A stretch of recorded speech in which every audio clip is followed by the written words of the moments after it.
I do not argue that there are not many ways in which you can create a social order, social construct in which it can be sustained by itself for extended periods of time.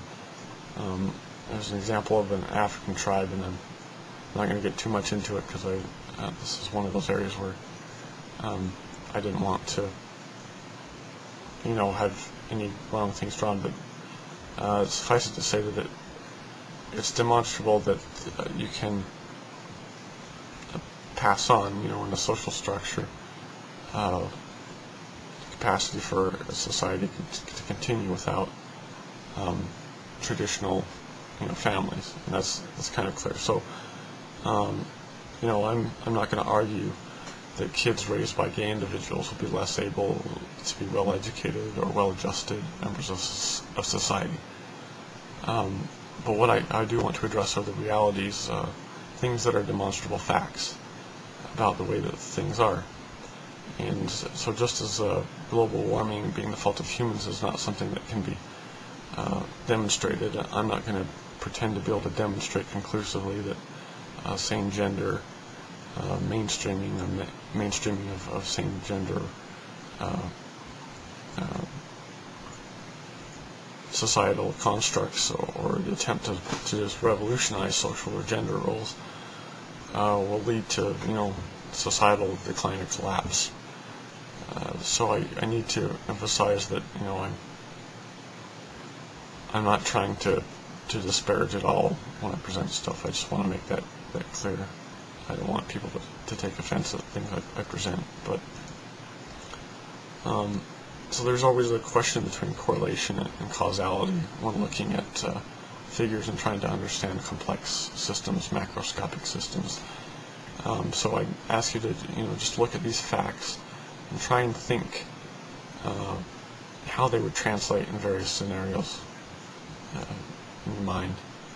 So between men, it's been demonstrated and factual that men will seek and have on average many more sexual partners through their life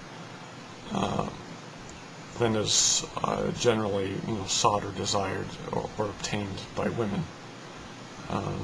Certainly, every gender is going to have its exceptions. You're going to have some men, that will not, say that they don't want or don't seek multiple partners, and some women that will, want many partners. But as kind of, the general, and there's even from one of my psychology classes that dealt with human relationships. They had actual statistics. I wish I had the book here with me. I couldn't find it somewhere floating in my room, which is a dangerous place to be floating. But it pointed out that in this booklet also that if you look at the number of sexual partners on average per person, and also the number of sexual partners desired and most likely to be had, that men were wanted to seek it, but then it also had a scale where it's set up, and it had homosexual men, and the average number of sexual partners had by homosexual men was really substantially higher than any other of the classifications. Still with heterosexual males, they would have the desire for more sexual partners, and in many cases they would, have an average higher number of sexual partners than heterosexual women. But kind of on the other end, to demonstrate this more, is that you have on the other extreme same-gender lesbian relationships, and they would kind of run into the opposite happening that would happen among men. Rather than having just massive numbers of sexual partners and a high turnover that way, they would get into relationships, and there was actually a significant number of instances, significant portion of instances in which female same-gender lesbian relationships would result in a relationship that would be completely absent of sex. They would simply stop any kind of sexual activity with each other, or at all. And so I would ask you to kind of look at this.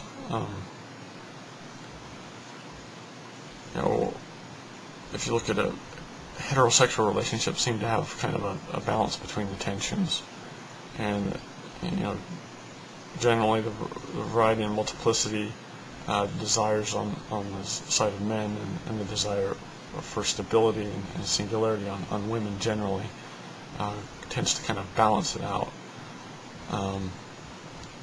So I'll ask you to think about these constructs, and then also remember, the purpose of a family.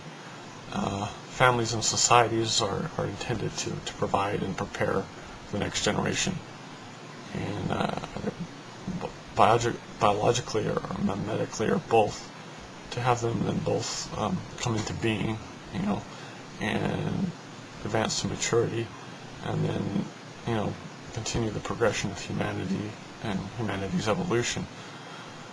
And now I'd ask you to also think about the most likely conditions to provide an environment where there's sufficient or surplus of stability, economic stability, ideological stability or emotional stability, or continuity overall, variety of exposure, say in the case of genders, and those who would have genuinely close and strong ties to the children.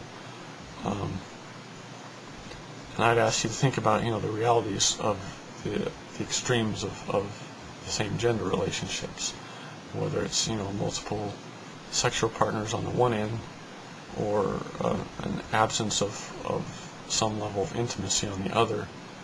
And I personally don't think that any environment in which, the parents are not somewhat consistently intimate with each other, or that an environment where there's constant flux would be the best ideal example for a child, or even just for their happiness. I mean, stability and intimacy, and being able to see that in a parental relationship and in the interplay. And so on the one hand, the need for stability, but then still have the passion, and I think those are dynamics to really consider. And regardless of what situation, a child may end up having everything they need to function in society, to learn a profession and get along. But things like that, like volatility or a lack of a full spectrum relationship, would have impacts on their perceptions of parental positions of figures and roles. And it's not merely fitting in, to a workforce or a society that would make people fit. It's not merely living in harmony or advancing the capacity for society to produce goods or materials, but it's also the capacity to pass on the memes and genes.